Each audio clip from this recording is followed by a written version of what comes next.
নমস্কার বন্ধুরা, প্রমিলা সেলাই ঘরে তোমাদেরকে স্বাগত জানিয়ে আবার একটি নতুন ভিডিও নিয়ে চলে এসেছি প্লাস্টিক বস্তার উপরে। দেখো এখানে আমি প্লাস্টিক বস্তার এক কোণা দিয়ে প্রথমে বাদিক দিয়ে 7টা ঘর তুলেছি, তারপরে 6টা, তারপরে 5টা গোলাপি রঙের উল দিয়ে, তারপর 4টে, তারপরে 3টে, 2টো, 1টা, এইভাবে পরপর করে নিয়েছি। আবার একটা ঘর যেখানে শেষ হয়েছে তারপরের মাথায় 7টা ঘর তুলেছি, আবার 6টা,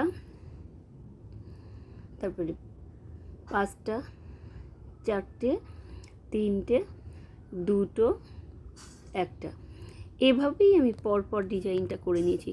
পুরো ডিজাইনটা অনেকটা ত্রিভুজ আকৃতির হবে, আর আসনের কোণাকুনি ডিজাইনটা চলে যাবে। দেখো আসনটা ডিজাইনটা কতটা সুন্দর লাগবে, পুরোটা আসনটা করার পর তোমরা দেখতে পাবে। আর এই আসনটা করার জন্য আমি 4টি রঙের উল নিয়েছি। তোমরা পারলে বিভিন্ন রঙের উল নিয়েও করতে পারো। বিভিন্ন রঙের উল দিয়ে করলে আরও সুন্দর লাগবে।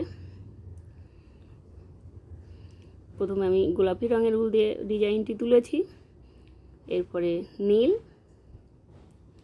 তারপর হলুদ, তারপর খয়েরি, তারপর এই যে নীল রঙের উল দিয়ে যেখানে 7টি ঘর শেষ হয়েছিল, প্রথম ঘর তুলেছিলাম, সেখান দিয়েই 1টি ঘর, 2টি ঘর, 3টি ঘর, 4টি ঘর, 5টি ঘর, 6টি ঘর, 7টি ঘর, একদম লাইনের প্রথম শুরুতে এইভাবেই করতে হবে।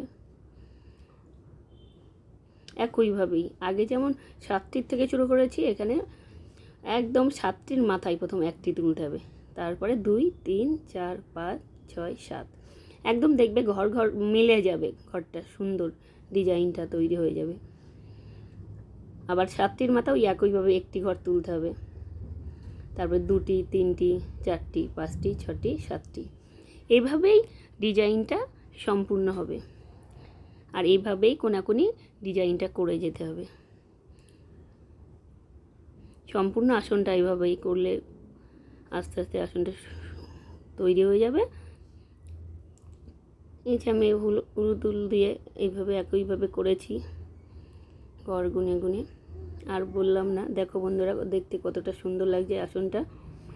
আসনটা সম্পূর্ণ হয়ে গেলে দেখবে আসনের ডিজাইনটা কতটা ইউনিক আর কতটা অসাধারণ দেখতে লাগছে। আর ভিডিওটা দেখার জন্য অসংখ্য ধন্যবাদ বন্ধুরা। তোমরা সবাই ভালো থাকবে। ভিডিওটা ভালো লাগলে লাইক, কমেন্ট ও সাবস্ক্রাইব করবে।